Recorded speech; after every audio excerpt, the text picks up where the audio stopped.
मेरे नेता, मेरे आदर्श, मेरे पिताजी का जाना एक ऐसी क्षति है जो कि उम्र भर कभी किसी भी चीज़ से पूरी नहीं हो सकती। जिस आशीर्वाद यात्रा पर मैं निकला हूँ उसमें जिस तरीके से समर्थन एक जनसैलाब देखने को मिल रहा है, एक पिता होने के नाते वो चाहते थे कि अगली पीढ़ी उनके रहते रहते ही सेटल हो जाए। इसी कारणवश उन्होंने मुझे जहाँ राष्ट्रीय अध्यक्ष की जिम्मेदारी दी, वहीं मेरे भाई प्रिंस को उन्होंने प्रदेश अध्यक्ष की जिम्मेदारी दी।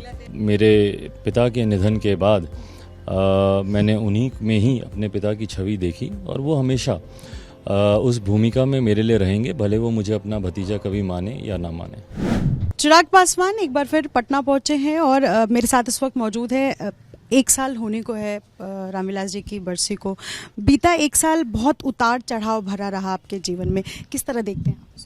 नहीं, बिल्कुल मेरे नेता, मेरे आदर्श, मेरे पिताजी का जाना एक ऐसी क्षति है जो कि उम्र भर कभी किसी भी चीज़ से पूरी नहीं हो सकती। यकीनन व्यक्तिगत तौर पर पार्टी के लिए ये कठिन दौर था, कठिन समय था, बट हाँ, उनके विचारों को आगे लेकर जाना, उनके सपनों को पूरा करना एकमात्र लक्ष्य अब मेरे जीवन का है। और मुझे खुशी है कि जिस तरीके से पार्टी हर बीते समय के साथ लोगों के आशीर्वाद से, जन समर्थन से मजबूत होती जा रही है। जिस आशीर्वाद यात्रा पर मैं निकला हूँ उसमें जिस तरीके से समर्थन एक जनसैलाब देखने को मिल रहा है, ये मेरे विश्वास को बढ़ाती है कि आने वाले दिनों में यकीनन जो मेरे नेता का सपना था उसको हम लोग पूरा करेंगे। चिराग, आप पर आरोप आपके चाचा ने लगाया कि आपने जबरदस्ती अध्यक्ष पद से रामविलास पासवान को हटा दिया, अपने पिता को हटा दिया ताकि आप वो पद हासिल कर सके। इस आरोप पर क्या कहना? उस चुनाव में 5 नवंबर को ये चुनाव हुआ था, मेरा प्रस्तावक खुद मेरे चाचा थे और इस तरीके की बातें कहना ये कहीं ना कहीं आपको दुखी करता है, क्योंकि ये बात जग जाहिर है और मुझे लगता है आप सबके कैमरे में रिकॉर्ड है और आप सबकी जिनकी मुलाकात मेरे नेता से व्यक्तिगत तौर पर हुई थी, आप सभी मुझे आके बताते थे और कहते थे कि वो मुझसे कितना प्यार करते हैं और वो मुझे कैसे आगे बढ़ते हुए देखना चाहते हैं।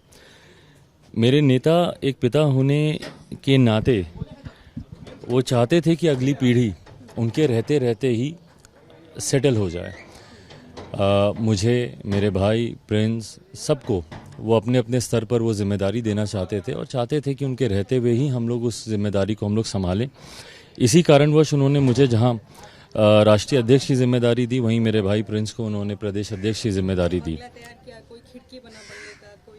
बिल्कुल बिल्कुल बिल्कुल बिल्कुल। तो इस तरीके की बातें कहना मुझे लगता है ये उचित नहीं है। मेरी मदर ने इन तमाम बातों पर उन्होंने एक पत्र उनको लिखा है और जो बातें उन्होंने कही हैं, देखिए मुझे एतराज़ नहीं है कि आप मेरे ऊपर राजनीतिक आरोप लगाएं, मुझे कोई एतराज़ नहीं है। आप मेरे ऊपर जो कहना चाहें आप कहिए, आप मेरे चाचा हैं, आपका पूरा हक बनता है, आप कहिए, पर जो कहीं सच कहें। मुझे लगता है इस तरीके की बातें करना कोई नहीं मानने वाला। कितनी बार मीडिया के सामने आकर उन्होंने इस बात को स्पष्ट तौर पर कहा है कि अब चिराग सर्वोसर्वा है, चिराग ही सारे निर्णय लेगा। तो ये कहना कि मैं उनको, हर कोई हमारे रिश्ते को अच्छे से जानता था कि मैं उनका कितना सम्मान, कितना प्यार करता था उनसे, वो मुझसे कितना प्यार करते थे। तो अब ये कहना कि मैंने जबरन, बल्कि मैं तो खुद उस वक्त तैयार नहीं था, मैं खुद उनके पीछे था कि अभी मुझे अध्यक्ष नहीं बनना है, पर कहीं ना कहीं दूरदृष्टिता बोलिए या एक एहसास बोलिए, शायद उनको जानकारी थी कि उनके पास ज़्यादा समय नहीं है और जिस तरीके से उन्होंने मुझे ये अध्यक्ष पद की जिम्मेदारी दी। ट्वीट अगर आप उनके उन दिनों के देखेंगे उसमें भी उन्होंने स्पष्ट तौर पर इन सारी बातों को कहा। जी।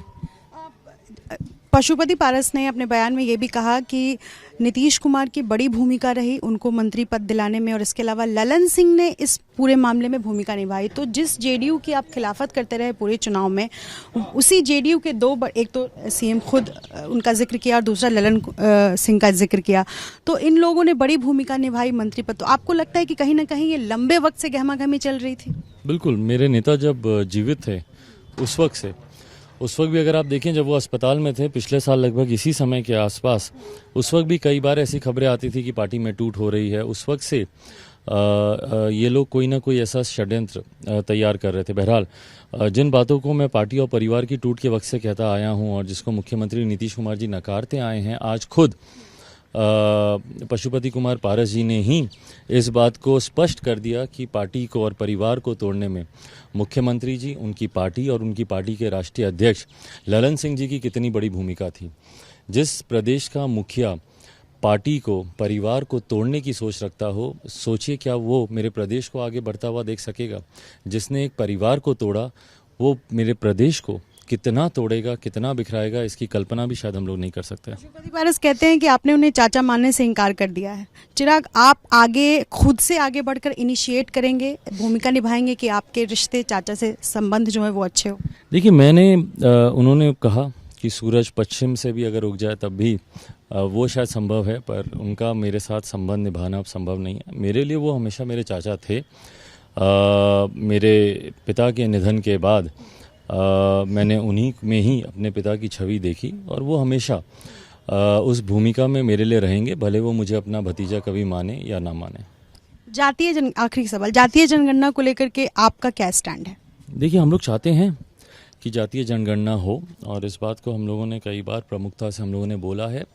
ज़रूरी है क्योंकि कई ऐसी योजनाएं हैं जो कि केंद्र सरकार और राज्य सरकारें जाति आधारित बनाती हैं।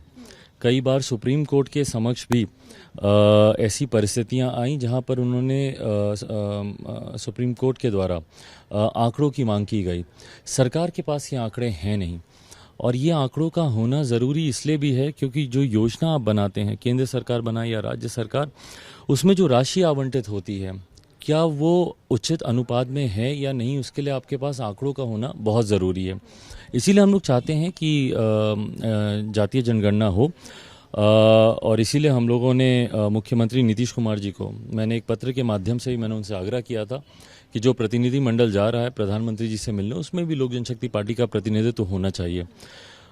शोभा नहीं देता एक प्रदेश के मुख्यमंत्री को कि आप व्यक्तित्व क्या व्यक्तिगत रंजिश इतनी रखें किसी एक व्यक्ति से। आपको चिराग पासवान से दिक्कत ही मेरी पार्टी के किसी सदस्य को ले जाते, पर एक ऐसी पार्टी जो कि राज्य में मान्यता प्राप्त है, चुनाव आयोग द्वारा एक रजिस्टर्ड पार्टी है, 6% जिसका मत जिसको मिला हो, पिछले विधानसभा के चुनाव में 25 लाख लोगों ने जिस पार्टी का समर्थन किया हो, उसको सिर्फ व्यक्तिगत द्वेष से उस प्रतिनिधि मंडल में नहीं शामिल करना, ये एक मुख्यमंत्री को शोभा नहीं देता। बहुत शुक्रिया बातचीत थैंक यू। तो ये सामने चिराग पासवान जन आशीर्वाद यात्रा पर चूंकि लंबे वक्त से हैं, लेकिन कई सवालों का जवाब, इन्होंने अहम सवालों का जवाब दिया। जिस तरीके से पशुपति पारस ने इल्जाम लगाया और ये भी कहा कि एक बार भी वो संबंध सही करने की कोशिश नहीं करेंगे, चाहे कुछ भी हो जाए। लेकिन चिराग ने थोड़ा नरम रुख दिखाया है। उनका कहना है कि चाचा हैं इसलिए हमेशा चाचा रहेंगे। बहरहाल जातीय जनगणना के पक्ष में चिराग पासवान दिखाई दे रहे हैं, लेकिन नीतीश कुमार पर बड़ा आरोप कि अगर पार्टी और परिवार तोड़ने की कोशिश नीतीश कुमार ने की तो भला प्रदेश कैसे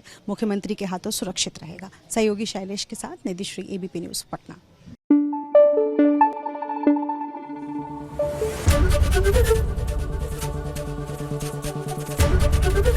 एबीपी न्यूज़ आपको रखे आगे।